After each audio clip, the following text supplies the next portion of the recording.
Historia del mundo, de la prehistoria a nuestros días, por John Morris Roberts, 74, libro 8, la época más reciente, 3, certidumbres que se desmoronan, dificultades para las superpotencias.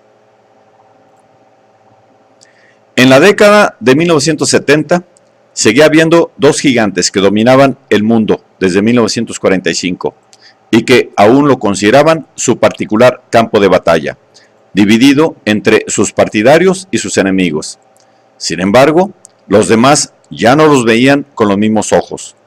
Para algunos, Estados Unidos había perdido su antigua primacía sobre la Unión Soviética, o incluso cualquier clase de primacía.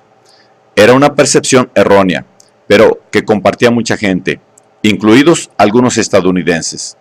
Los más temerosos de cualquier síntoma de inestabilidad se preguntaban qué pasaría si se producía otro enfrentamiento. Otros pensaban que esa crisis sería menos probable si se equilibraba mejor la balanza.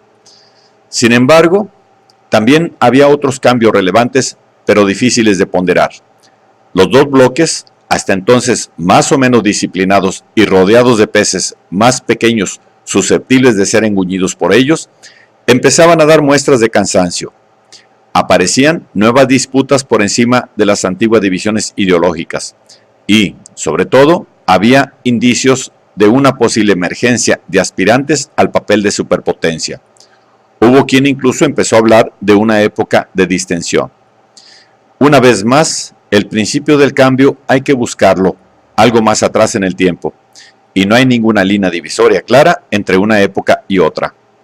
Es indudable, por ejemplo, que la muerte de Stalin debió de tener algún efecto, aunque no produjo ningún cambio inmediato claro en la política rusa, como no fuera el de hacer aún más difícil su interpretación. Al cabo de unos 2 años y de varios sucesores, Nikita Khrushchev emergió como la figura dominante del gobierno soviético.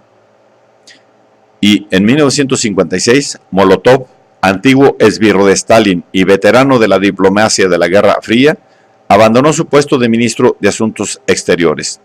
Se produjo entonces el sensacional discurso de Khrushchev durante una sesión secreta del 20 Congreso del Partido Comunista de la Unión Soviética. En él denunció las fechorías del estalinismo y afirmó que la coexistencia sería a partir de entonces la meta de la política exterior rusa.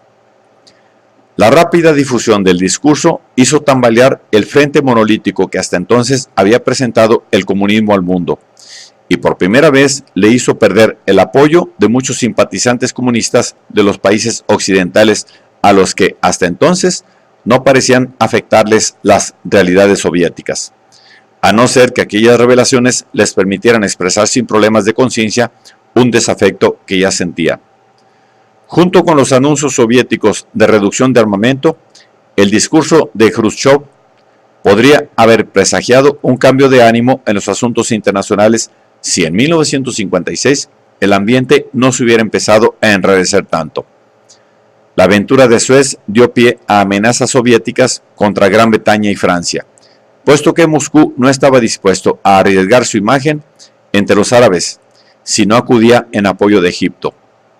Ese mismo año también fue testigo de más agitaciones antisoviéticas en Polonia y de una revolución en Hungría. La política soviética siempre había sido extremadamente sensible a cualquier indicio de desviación o de insatisfacción entre sus satélites. En 1948, los asesores soviéticos fueron retirados de Yugoslavia, país al que se expulsó del Cominform, y cuyos tratados con la URSS y con otros países comunistas fueron abrogados. Empezaron 5 años de ataques virulentos contra el titoísmo. Ambos gobiernos no llegaron a un acuerdo hasta 1957, cuando la URSS cedió y reanudó simbólicamente su ayuda a Tito. La supervivencia de Yugoslavia como Estado socialista, fuera del Pacto de Varsovia, era nociva y embarazosa para Moscú, pero lo había vuelto aún más sensible al menor movimiento en el bando oriental. Al igual que los tumultos antisoviéticos de Berlín Oriental en 1953, los que se produjeron en Polonia en el verano de 1956 demostraron que el patriotismo, inflamado por el descontento económico, todavía podía poner en peligro al comunismo en lugares cercanos a su epicentro. Unas fuerzas similares también ayudan a explicar por qué los disturbios de Budapest de octubre de 1956 crecieron hasta convertirse en un movimiento nacional que llevó a la retirada de las tropas soviéticas de la ciudad y a un nuevo gobierno húngaro que prometió elecciones libres y el final del régimen de partido único. Cuando el gobierno también anunció la retirada del Pacto de Varsovia, declaró la neutralidad de Hungría y solicitó a las Naciones Unidas que hicieran suya la cuestión húngara. El ejército soviético regresó sobre sus pasos. Miles de personas huyeron del país y la revolución húngara fue aplastada. La Asamblea General de la ONU condenó 2 veces la intervención, ambas en vano. El episodio endureció las actitudes en ambos bandos.